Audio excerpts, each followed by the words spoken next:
the landscape of college football is shifting right before our eyes. Louisiana Tech has just made a massive financial move to break away from Conference USA, agreeing to a staggering $8 million buyout to finally secure their future in the Sun Belt. It is a bold and expensive bet from the Bulldogs that changes everything for the conference map moving forward. Tired of dropping your phone or struggling to prop it up? Meet the Pop Sockets phone grip with expanding kickstand in black, your new must-have accessory. Don't miss out. Grab yours today. Click the link in the video description to shop now on Amazon. Next, the city of Dalles is facing a major internal battle over the future of public safety infrastructure. Local officials are scrambling to find $250 million for the new police academy training complex. But the idea of a new bond election is already sparking heated debate among city council members who worry about stalling other critical community projects. Big trouble is brewing in Houston, where $110 million in vital public safety funding remains completely frozen. This high-stakes stalemate stems directly from an ongoing clash over city ICE policies, leaving major questions about how local authorities will navigate this financial standoff. Finally, the Dalles is moving full steam ahead on its downtown transformation. The City Council has officially greenlit a $3.4 million contract with Ajax Northwest to build the new Federal Street Plaza, despite a fierce back and forth over the future maintenance costs of its signature splash pad feature. If you want to stay ahead of all these developing stories, hit that like button and subscribe with notifications turned on so you never miss a beat. Ever wonder what it costs to simply break up with your conference? Well, if you are Louisiana Tech, the answer is a staggering $8 million. Welcome to the wild, chaotic, and often expensive world of college football realignment. As the FBS landscape prepares to welcome newcomers like North Dakota State and Sacramento State in 2026, Louisiana Tech found itself caught in a high-stakes tug-of-war that really highlights the absurdity of modern conference maneuvering. Here is the situation. The Bulldogs were dead set on returning to the Sun Belt Conference. They have been working toward this move for nearly 10 months, but Conference USA wasn't about to let them walk away for free. Usually, there is a 14-month notice required, but Tech wanted to hit the ground running by the 2026 season. Things got messy enough to end up in a lawsuit, and the result was a scheduling nightmare. The Bulldogs were actually looking at a 20-game schedule when you combined their CUSA and Sun Belt obligations. Clearly, that is an impossible situation for any team to handle, so something had to give. Now, the dust has finally settled. To settle their obligations and officially rejoin the Sun Belt as its 14th member, Louisiana Tech is paying a massive buyout of over $8 million. To put that in perspective, schools like Florida Atlantic, North Texas, and Charlotte paid significantly less to exit for the American Conference. Even UTEP paid a smaller fee to jump to the Mountain West. Is it a heavy price for a Group of 5 program? Absolutely. But for Coach Sonny Cumbie, who is coming off a strong 8-win season and an Independence Bowl victory, this move is clearly worth every cent to align the program with its long-term goals. It is a bold move that shows just how much conferences value their future, even if the exit fee feels like a ransom payment. What do you think? Is an $8 million exit fee a fair price to pay for conference freedom, or is the landscape of college football becoming too expensive for its own good? Let me know your thoughts in the comments below, and don't forget to hit that like button and subscribe for more deep dives into the shifting world of college athletics. After all, in a sport where everything changes every single season, you never know what is going to happen next. Imagine being told a project would cost a certain amount, only for that price tag to balloon into a nearly $400 million behemoth. That is the reality currently playing out in Dalles, where the police department's new training academy has hit a massive funding wall. City officials are now floating a $250 million bond election to cover the gap, but the proposal is sparking some serious heat at City Hall. Let's break down why this is causing such a headache. Back in 2021, the city had a plan and an estimated cost of $140 million. Fast forward to today, and that vision has mutated.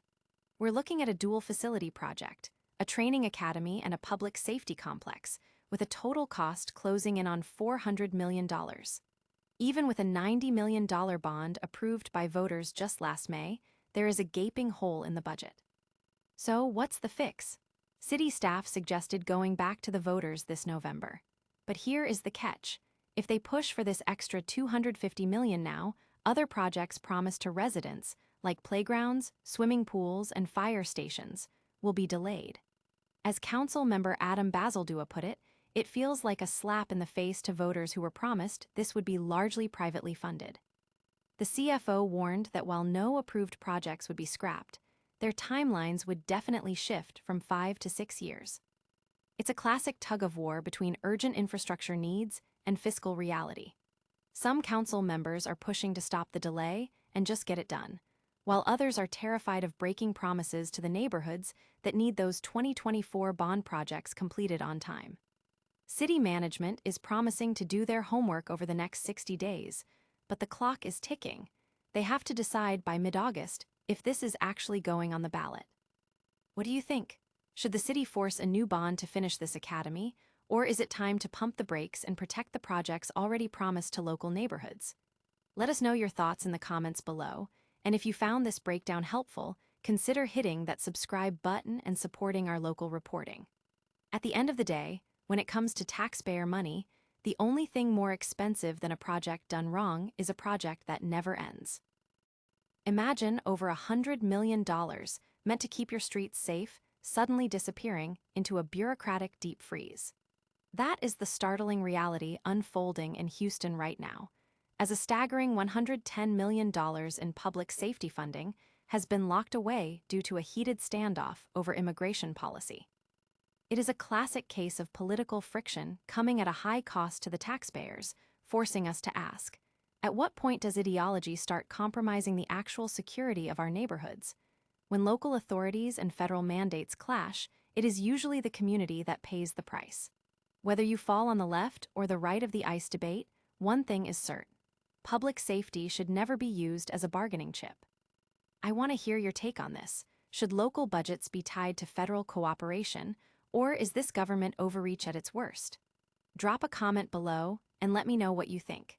Make sure to hit that subscribe button for more updates on this developing story, because when millions in funding are on the line, the truth is usually much more complicated than the headlines suggest. Is it a bold vision for a thriving downtown, or a $1 million headache waiting to happen? The Dalles just took a massive step forward, green-lighting a $3.4 million contract for the new Federal Street Plaza, but the vote was anything but unanimous. With a 4-1 decision, the City Council has officially paved the way for a centerpiece project designed to boost tourism and bring life back to the heart of the city. But the controversy isn't about the bricks and mortar, it's all about the splash pad. Think about it, nearly $1 million of that price tag is tied directly to a single water feature. During the council meeting, Mayor Rich Mays questioned if the city could just scrap the water play area to save some cash. The answer? A hard no. To change the design now would trigger a total redesign and a new bidding process, threatening to derail the entire project. It raises an interesting point about how we build modern public spaces. Are we over-engineering our city centers? Or is this the kind of investment that actually keeps a downtown relevant? Councillor Ben Ring, who cast the lone no vote, wasn't sold. He voiced serious concerns about the long-term maintenance costs and wondered if those funds would be better spent on basic infrastructure like street repairs. It's a classic dilemma for local government. Do you prioritize the immediate, practical needs of the city, or do you bet on a legacy project that aims to define the community for the next 100 years? Supporters, however, aren't looking at the cost, they're looking at the experience. Proponents like the Lions Club argue that without that water, the plaza is just another hot, empty concrete slab that people will avoid once summer hits. They see a future filled with families and the sound of kids laughing. And let's be honest, in a world where retail is moving online, creating an experience is the only way to keep a downtown district alive. There is still a major question mark hanging over the project. Who is going to manage the day-to-day upkeep once it opens in October 2026? City Manager Matthew Klebs is already floating ideas about partnerships with local nonprofits, or potentially hiring new staff just to keep the trees watered and the splash pad running. So, what do you think? Is a $1 million splash pad a genius move to draw people downtown, or is the city setting itself up for a financial burden it isn't ready to handle? Drop a comment below and let me know your take. If you want to keep up with how this project evolves, make sure you hit that subscribe button. Thanks for watching, and we'll see you in the next one.